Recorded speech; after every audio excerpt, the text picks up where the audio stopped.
The Challenger Sale is a classic of sales books written in 2011, very popular, translated in many languages. This is a Ukrainian edition of the Challenger Sale, which I picked up at a petrol station near a town called Uman between Kiev and Odessa.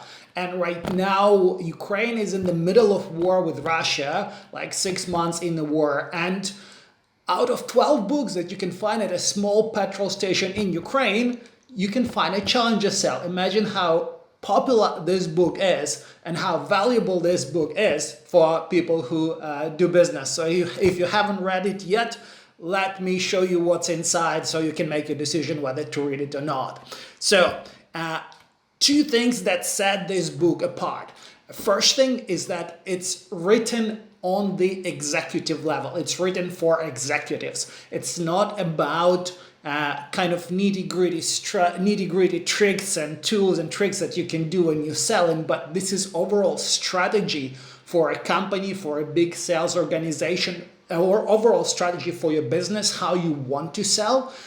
So that's one aspect of that book. Also, if you're a sales rep or if you're a business owner who's doing selling, this is also about a strategy where you want to develop as a salesperson. So it's actually good from that perspective. And another thing that sets the book, The Challenger Sale, apart is that it's not written from a personal, anecdotal lifetime experience or evidence. So most sales books are written by authors who have their experience and they show how they've done things and they share how things can be done. Whereas the Challenger Sale is more like scientific analysis of thousands of sales reps, how they sell and which of them perform better than the others. So this book is about statistics and looking at numbers and seeing who performs better. So let's go to the introduction here. And the introduction is kind of a nice story about year 2009 when there was economic crisis. But then something interesting happened that in year 2009, there were still salespeople, there were sales reps who were performing really well. And that was surprising. So the Executive Council Board, or CEB, whatever it's called, the organization that was doing this study, what they've done, they wanted to look into which sales reps perform well during economic downturn. And they found some interesting stuff. So let's see what they found. And this figure is kind of okay. There is this really interesting figure. Boom. No. Yes. So this is figure 2.1, and my gripe with Kindle edition of this book is that the figures are really small. So this is my attempt to zoom into here.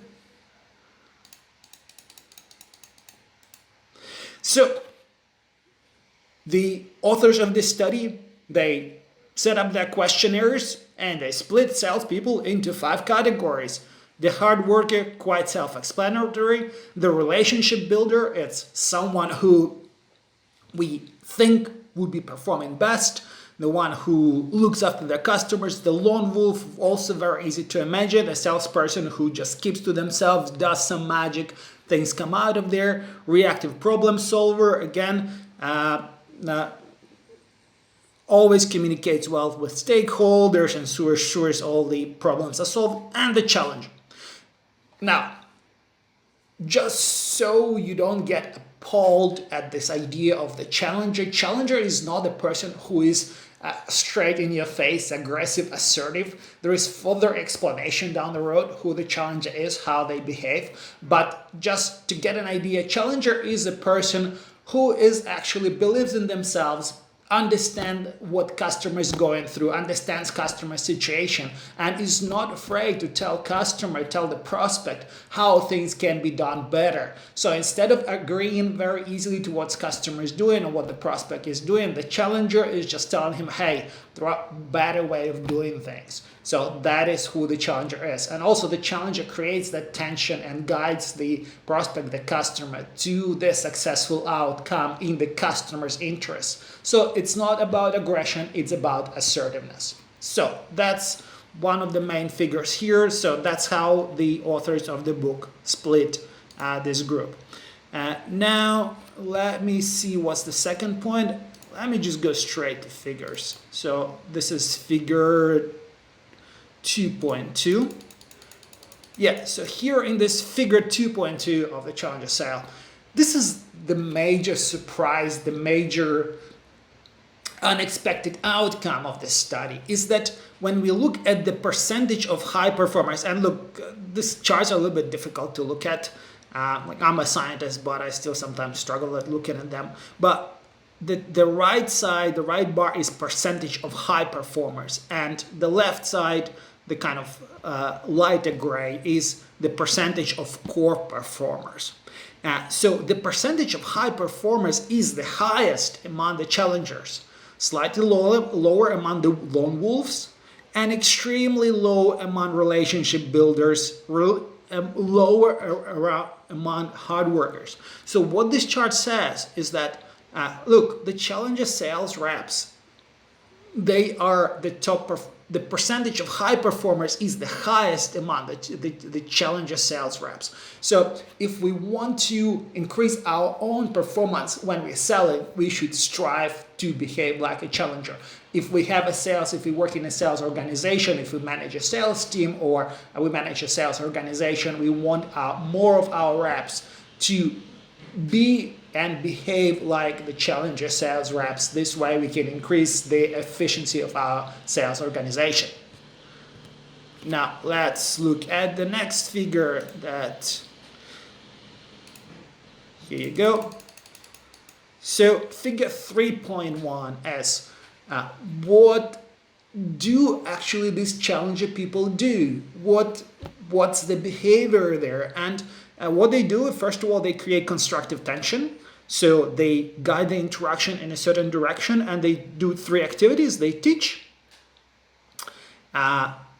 customer. They tell them how things could be done, how things could be. They have their own picture of how customers' world could change to a better place. They tailor. They actually not just trying to dump a solution on a customer. They actually create a solution. They explain to the customer how this solution is in their best interest for their specific problem, and they take control. Instead of just easily agreeing to what customer tells them, they're just guiding the sales interaction in a very specific direction. So this is pretty much how you can be a challenger, just on the surface at least. Now, this figure 4.1 I found extremely interesting. Doesn't really... So this figure is about buyer's experience. And this is about what actually buyers want from their salespeople. And what they are saying here in this chapter is that buyers don't really care about value to price ratio. Very little. They don't care about product. They don't care about company brand. They do, but they don't care much. All these things, buyers perceive them to be very similar among different companies, among competition. But what sets a company apart and what makes a buyer wants to buy from a specific company, what makes you win that specific deal, it's the sales experience. It's how you sell. And that is quite surprising because, that means that if you're a small brand, if you're a small company, you can still win if you sell well. If you're a sales rep, you can outcompete your competition if you know how to sell. This is really good news for people who are on a mission to become good at selling. And finally, figure 5.1. This figure is about implementation. How do you sell the challenger way? And what you see here on the right is the customer state.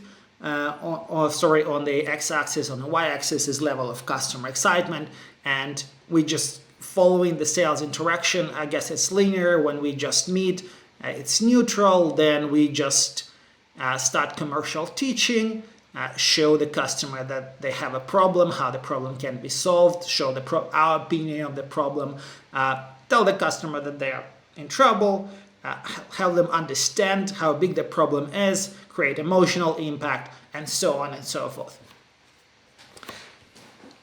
Now, here's my main problem with this book when I read it first time. I read it first time about a year or 2 years ago. And I was like, Challenger, great idea. I like assertiveness. I all stand for assertiveness. Sales skills, winning brand, I love that idea. Now, my question is, how do I implement this?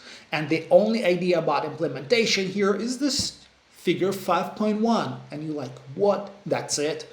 Obviously, this book is written for sales executives, and perhaps from their perspective, they can just look at this and they're like, yep, we know how to implement this, which is obviously not the case because in a big organization, it's difficult to implement. But if you are a sales rep or if you are a business owner, you obviously don't have that level of skills to be able just to grab this idea, run with them and implement them. So my big gripe with this book was that, hey, okay, this is all good, but what do I do? Right? Like, I just don't know what I can do differently. Now, fast forwarding year and a half, 2 years since I read this book, I'm looking at this figure 5.1. I'm like, yep, this is clearly gap selling by Keenan combined with spin selling by Neil Rackham. So if you are bought into the Challenger model and if you want to grow in this direction and if you want to build your sales organization or your personal sales skills, you're like, Challenger sale is good scientific explanation why you should go in this direction. But when you want to start applying, you should go and read Spin Selling and read Gap Selling as your next couple of books so you can start implementing this.